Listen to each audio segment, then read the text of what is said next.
शौर्य सैनी की क्या अच्छा है, कहाँ तक जाना चाहते हैं शौर्य? जब मैं ओलंपिक तक खेलना चाहता हूँ, ओलंपिक में ये है गोल्ड मेडल लाऊँ, अपना देश का नाम रोशन करूँ, यही चाहता हूँ मैं। 2024 में मेरा एक वर्ल्ड लाइव शूटिंग चैंपियनशिप में गोल्ड और एक सिल्वर आया था, बीट वर्ल्ड न्यू रिकॉर्ड के साथ।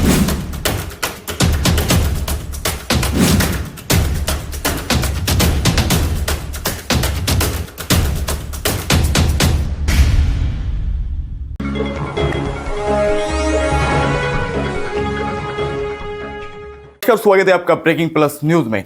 आज हम एक ऐसे शख्स के पास में पहुंचे हैं जिन्होंने अंतर्राष्ट्रीय स्तर पर नाम रोशन किया, समाज का नाम रोशन किया और देश का नाम रोशन किया, जिनका नाम है शौर्य सैनी। वो हमारे साथ में है बातचीत करने के लिए। उनसे बातचीत करेंगे और समझने की कोशिश करेंगे कि कितना संघर्ष करने के बाद में वो यहाँ तक पहुंचे और कितना कठिनाइयों को उन्होंने सामना करना पड़ा। तमाम चीज़ों पर बातचीत करेंगे। अंतर्राष्ट्रीय स्तर पर शूटिंग के जो है यहाँ पर हमारे साथ में शौर्य सैनी जी है। शौर्य जी, आपने मतलब कि ये तमाम तरह के ये मेडल यहाँ पर दिख रहे हैं, तो कैसे मतलब कि ये संघर्ष आपका रहा, कैसे आपने जो है मतलब कि वहाँ तक पहुँचने की कोशिश की? मैंने 2017 से शूटिंग स्टार्ट की थी और जो पहले मेरा इंटरनेशनल डेफ ओलंपिक था वो 2021 में था, उसमें मैं ब्रॉन्ज मेडल आया था 10 मीटर राइफल में। और उसके बाद फिर अगले 2024 में मेरा एक वर्ल्ड लाइव शूटिंग चैंपियनशिप में गोल्ड और एक सिल्वर आया था, बीट वर्ल्ड न्यू रिकॉर्ड के साथ, क्योंकि मेरे 2 इवेंट थे। उसके बाद उसके अगले महीने मेरा एक जूनियर वर्ल्ड चैंपियनशिप था, वो एक नॉर्मल तरह का ओलंपिक गेम था, तो उसमें मेरा एक गोल्ड आया था, उसमें टीम वर्ल्ड रिकॉर्ड के साथ। और अभी जैसे शूटिंग चल रही है मेरी, तो अभी मैं पुणे जाके प्रैक्टिस करता हूँ रोज़। वहाँ पे मेरा एक कोच है अंजलि भागवत मैम, तो वहीं पे मैम मेरे को प्रैक्टिस कराती है रोज़। अच्छा, मेरा सूर्य जी आपसे सवाल ये है, जब आप पहली बार मतलब कि जो ये शूटिंग का जो होता है खेल, ये इतना मतलब कि सस्ता तो होता नहीं, काफ़ी महंगा होता है, तो मतलब कि कैसे आपने ये चीज़ें जुटाई, किस तरह से आपने चीज़ें कर पाई ये सब चीज़ें? सबसे पहले मैंने थोड़ा थोड़ा धीरे धीरे अचीवमेंट्स बढ़ाया। पहले जब मैं एक इवेंट था तो 10 मीटर राइफल में करता था मैं, तो मैंने उसमें अचीवमेंट कर लिया। उसके बाद मैंने 50 मीटर स्टार्ट की, वो 1.22 का वेपन है, तो उसमें ही मैंने अपना अचीवमेंट कर लिया। उसके बाद अपना दोनों एक साथ दोनों शूटिंग करने लगे, जिसमें कि सुबह से शाम प्रैक्टिस करनी होती है, क्योंकि मैं पहले 10 मीटर था तो उसमें 10 मीटर 2-3 घंटे करता था, और अब मेरा 50 मीटर इवेंट आ गया तो उसमें 6-7 घंटे लगते हैं करने में। और उसके बाद फिर आगे धीरे धीरे प्रैक्टिस चल रही है कंटिन्यू।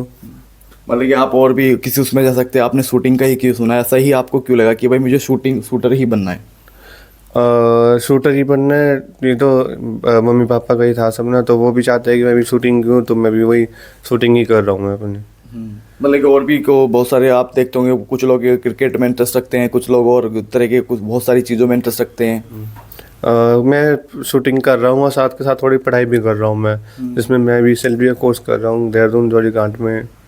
स्वामी रामान कॉलेज है मेरा, तो लास्ट ईयर चल रहा है मेरा, तो उसको थोड़ा कम टाइम दे के अपना स्पोर्ट्स में ज़्यादा मेहनत कर रहा हूँ। और अभी आगे भी डेफ ओलंपिक आने वाला है, नवंबर में है, तो उसके लिए मैं तैयारी कर रहा हूँ मैं। मतलब ये जो है आपका शूटिंग का, तो उसके लिए मतलब कि बहुत सारी चीज़ें भी आपने सामना करना पड़ा होगा, बहुत सारी कठिनाइयाँ भी आपके सामने स्टार्टिंग में आई होगी, या मतलब कि आपको किसी का सहयोग मिला, या किस तरह की क्या चीज़ें मतलब कि रही है स्टार्टिंग में? स्टार्टिंग में ज़्यादा कुछ खास नहीं था। स्टार्टिंग में नॉर्मली अपना चल रहा था, तो जैसे ही चल रहा था, जैसे ओलंपिक मेडल आया, डेफ ओलंपिक मेडल आया, और सब अचीवमेंट्स आया, कुछ मेडल और आए हैं स्टेट में, नेशनल में, प्री नेशनल में, तो उस वजह से काफ़ी नॉर्मली चल रहा है सब कुछ मेरे हिसाब से, तो मेरे तो कोई कमी नहीं आई है। मतलब कि आपके साथ के साथी भी होंगे जो भी लगातार प्रयास कर रहे होंगे, लेकिन आपने अंतर्राष्ट्रीय स्तर पर जाकर के खेला, वो भी प्रयास कर रहे होंगे, वो शायद नहीं पहुंच पाए होंगे। आपको ऐसा क्या लगता है कि भाई इन चीज़ों पर मैंने फोकस किया, इन चीज़ों पर मैंने काम किया कि आज मैं वहाँ तक इस लेवल तक पहुँच पाया हूँ? मैंने तो सारा ध्यान अपना शूटिंग पर दिया था, कहीं कुछ नहीं, कहीं वो ये सब कुछ नहीं, तो बाकी अपना सारा ध्यान शूटिंग पे लगाया, अपना पूरा फोकस किया कि मैं मेडल लेके आऊँगा और अपने देश का नाम, अपने रुड़की का नाम रोशन करूँगा। यही सपना था मेरा, कि मैं भी यही चाहूँगा कि मेरे मम्मी पापा का भी यही सपना था कि मैं भी उनको भी उनका भी सपना पूरा करना है, और मुझे भी अपना करना है। मेरे को तो मेडल ला के अपना देश का नाम रोशन करना। मतलब कि आपका जो ध्यान रहता था सिर्फ एक जगह एकजुट रहता था कि भाई मेरा फोकस ही है ना? हाँ, मेरा फोकस यही था शूटिंग का ही। और समाज में और लोगों को, जो बच्चे आज की डेट में आपसे प्रभावित भी हो रहे हैं कि शौर्य सैनी ने जो है समाज का और देश का नाम रोशन किया है, अंतर्राष्ट्रीय स्तर पर जाकर रोशन किया है, उनको क्या संदेश आप देना चाहेंगे? उनको भी ये कहना चाहूँगा कि और आगे बढ़े। अभी 2028 में ओलंपिक है, उसमें भी काफ़ी सारे कुछ बच्चे मेडल लाए और फिर से दोबारा देश का नाम रोशन करे। अभी जो 2024 में ओलंपिक में था, उसमें कम से कम बहुत ही कम मेडल आए हैं इस बार। तो इसलिए मैं भी चाहता हूँ कि और भी जो शूटर्स है या और भी गेम्स वाले जितने भी स्पोर्ट्स है, उनको भी कहना चाहूँगा कि और काफ़ी आगे बढ़े और धीरे धीरे अपने स्पोर्ट्स पे ध्यान दें, ताकि हमारा 2028 में ओलंपिक मेडल आए। अच्छा सूर्य जी, यहाँ पर तमाम तरह की जो है रखे हुए हैं शील्ड आपके, और जो है तमाम तरह के मेडल यहाँ पर है। कौन सा मेडल आपको लगता है कि बहुत मतलब कि महत्वपूर्ण है, और कैसे मैंने जो है इस चीज़ को लेकर सबसे ज़्यादा खुशी जाहिर हुई है मुझे? मेरा मेडल सबसे पहले डेफ ओलंपिक का था, जो 2022 है। अभी वो ऊपर रखा है, अभी वो ऊपर के एक प्लेट में रखा है। वो सबसे कॉस्टली मेडल थे, तो वो इसलिए ऊपर रखा है। अभी यहाँ पे ये सारे मेडल दिख रहे हैं, ये स्टेट्स के है, ये स्कूल्स के है, ये ट्रॉफीज है जो अलग अलग स्टेट्स में जाके वो होती है, कंपटीशन होता है एक तरह का। तो उसमें काफ़ी सारे मेडल्स और कुछ ट्रॉफीज वगैरह मिली है। और बाकी तो यही मतलब कि जब आप खेल रहे थे, आपको मतलब कि सरकार के द्वारा या किसी नेता के द्वारा, किसी और मतलब कि इस तरह के व्यक्ति के द्वारा कोई सहयोग मिला हो, कि कुछ इस तरह की जो है आपको सपोर्ट मिली हो? कभी ऐसा हुआ है जब आप खेल रहे थे उस टाइम पे? जैसे कई इंटरनेशनल, एक तरह का इंटरनेशनल होता है कंपटीशन, तो उससे पहले सरकार पूरा सपोर्ट करती है। वो एक कैंप रखती है 1 महीने का, तो उसमें ही पूरी फैसिलिटीज़ मिलती है, पूरा ही सपोर्ट करती है।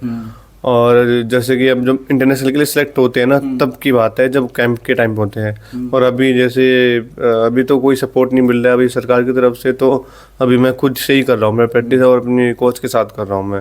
अभी जैसे डेफ ओलंपिक आएगा तो उसमें शायद कर सकती है सरकार पूरी सपोर्ट। तो मतलब ये मानते हैं कि सरकार को खिलाड़ियों के बारे में, इस चीज़ के बारे में सोचना चाहिए, ध्यान देना चाहिए, सुविधाएं उपलब्ध करानी चाहिए। उत्तराखंड की तरफ से ये कहना चाहूँगा कि जो स्पोर्ट्स डायरेक्टर है उनको थोड़ा सा ध्यान देना चाहिए, कि थोड़ा सा फैसिलिटीज़ मिले काफ़ी ज़्यादा, कि ताकि मैं आगे बढ़ पाऊँ मैं।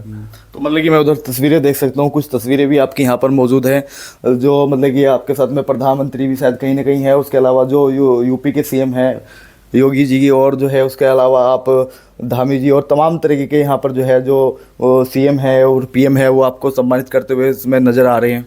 हाँ जी, जिन्होंने सब लोगों ने सम्मानित किया था, तो मेरे को जान के बहुत अच्छा लगा था, बहुत खुशी हुई थी। ये काफ़ी अच्छा सम्मान किए और अच्छा लगा मेरे को। और समाज को, देश को क्या संदेश देना चाहेंगे आप? मैं देश को तो यही कहना चाहूँगा कि अपनी मेहनत करो, स्पोर्ट्स पे ध्यान दो और आगे बढ़ो, जिससे कि मेडल आए काफ़ी सारे। अभी सूर्य सैनी की क्या अच्छा है, कहाँ तक जाना चाहते हैं सूर्य? जब मैं ओलंपिक तक खेलना चाहता हूँ, ओलंपिक में ये गोल्ड मेडल लाऊँ और अपना देश का नाम रोशन करूँ, तो यही चाहता हूँ मैं। तो आप देख सकते हैं सूर्य सैनी हमारे साथ में थे, और इन्होंने अपने जानने की कोशिश की, और इन्होंने तमाम तरीके से अपनी बातें रखी। बाकी